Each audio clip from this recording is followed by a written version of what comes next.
नमस्कार, मैं विशाल। एक बार फिर से आप सभी का स्वागत है। आपने तो एक दौर में सुना होगा कि कसम राम की खाते हैं, मंदिर वही बनाएंगे, तारीख नहीं बताएंगे। फिर एक ऐसा हुआ कि एक को माँ गंगा ने बुलाया और उसने माँ गंगा को धोखा दिया। दूसरा माँ गंगा में ही चला गया और हाथ में गंगा जल लेकर शपथ लिया, उसने भी माँ गंगा को धोखा दिया। तो ये कसम खाने वाले अक्सर धोखा ही देते हैं, जैसा कि एक पैटर्न सा दिख रहा है। जी हाँ, बात करें अंकुर शर्मा की तो वो दौर आपको याद होगा जब ये हरिद्वार पहुंचे थे।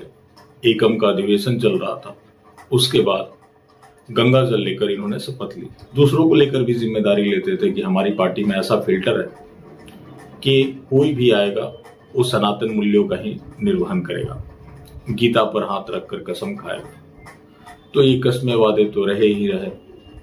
फिर आप जानते हैं कई लोग हैं जो उनके विक्टिम रहे हैं, कई लोग मानसिक रूप से तो कई लोग आर्थिक रूप से भी उनके पीड़ित जरूर रहे हैं।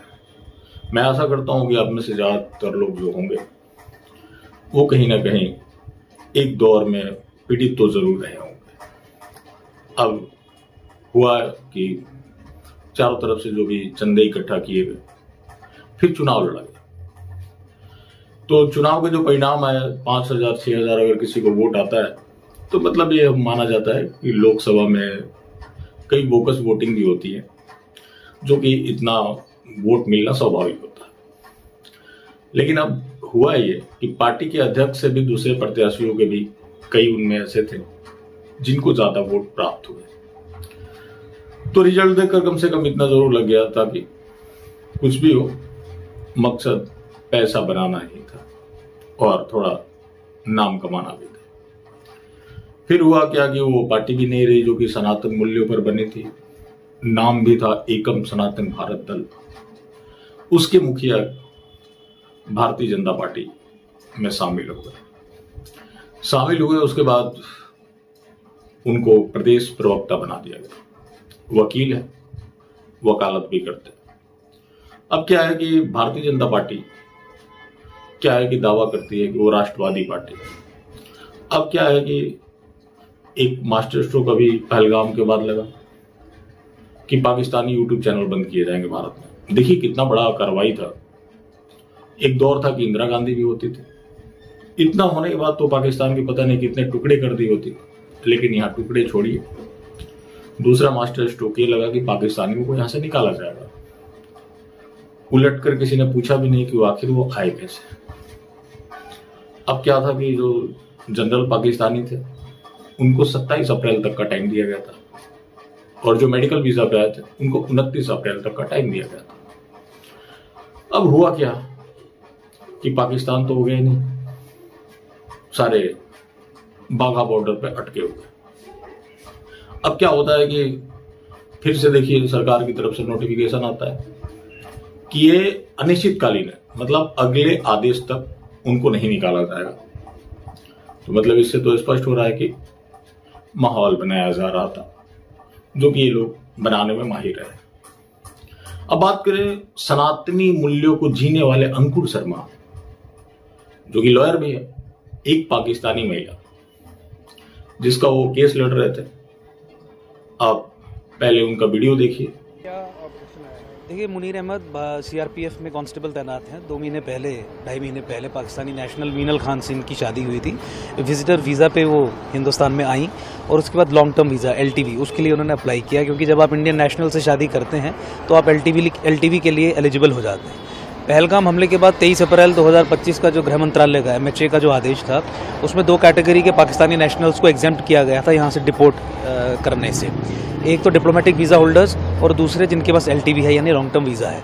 अब इस महिला ने लॉन्ग टर्म वीज़ा अप्लाई किया था और लॉन्ग टर्म वीज़ा के प्रोसेस में जो फाइनल स्टेज रहती है इंटरव्यू उसने फेस किया था, जिसके बाद जैसा कि बताया गया पॉजिटिव रिकमेंडेशन MHA को भेजी गई थी कि इन्हें LTV दे दिया जाए। मीनवाइल पहलगाम हमला हुआ और ये परिस्थिति बनी, तो इसके हाथ में LTV नहीं था, तो उस आधार पे इनको यहाँ से वापस भेज दिया गया अटारी वाघा बॉर्डर पे।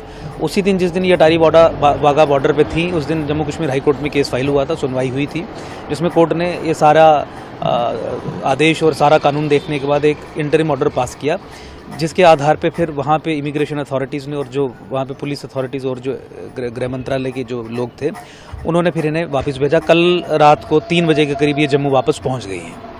ऐसे बहुत से केस होंगे जो क्या वो सब पे लागू होंगे? नहीं, देखिए केवल 2 ही श्रेणी के लोग हैं पाकिस्तानी नेशनल्स जो एग्जेम्प्टेड हैं, जो एक्सेप्शन क्लॉज में हैं। एक तो वो जो LTV visa long term visa holders हैं और दूसरे डिप्लोमेटिक। इसके अलावा जितने भी तमाम पाकिस्तानी उनको वापस जाना है वो इस तरीके के ऑर्डर से कतई भी कवर नहीं होंगे। इसमें केवल लॉन्ग टर्म वीज़ा होल्डर्स ही कवर होंगे। अब जिस पाकिस्तानी महिला का एक केस लड़ रहा है उनकी 2.5 महीने पहले निकाह हुआ था मुनीर अहमद से, जो कि CRPF के जवान है। तो ये उस महिला का ये केस लड़ रहा है और सनातनी मूल्यों को जीते हैं। और भारतीय जनता पार्टी एक राष्ट्रवादी पार्टी है और उसके प्रदेश प्रवक्ता एक पाकिस्तानी महिला का केस लड़ रहा है। तो ऐसा राष्ट्रवाद सिर्फ भारतीय जनता पार्टी में पाया जा सकता है। और वैसे सनातनी योद्धा भी घूम फिर कर भारतीय जनता पार्टी में ही जा सकते थे। कोई ऐसे योद्धाओं का जगह कहीं दूसरा हो ही नहीं सकता था, क्योंकि ऐसे महान योद्धा जो होते हैं वो अगर भारतीय जनता पार्टी में नहीं है तो भी घूम फिर कर कहीं ना कहीं से वो भारतीय जनता पार्टी में पहुंच ही जाते हैं। जैसा कि अंकुर शर्मा देखिए राष्ट्रवाद के झंडा को बुलंद कर रहे हैं और सनातन को मजबूत कर रहे हैं। और भारतीय जनता पार्टी देश की सेना से, देश के लोगों से, और नरेंद्र मोदी का तो पूरा देश ही अपना परिवार है, उसकी ये इतना फिक्र कर रहा है। तो ये सब चीज हमारे भारतीय जनता पार्टी के नेता और पूर्व के सनातनी योद्धा, अभी भी योद्धा ही कहेंगे, लेकिन पहले काफी एग्रेशन के साथ चुनाव में जाने वाले, लोगों को बड़े बड़े ख्वाब बेचने वाले और लोगों से उगाही करने वाले इस महान योद्धा को आप क्या कहेंगे? आप अपनी प्रतिक्रिया जरूर दें। तो चलिए अभी के लिए बस यहीं तक, बाकी फिर मिलते हैं। धन्यवाद।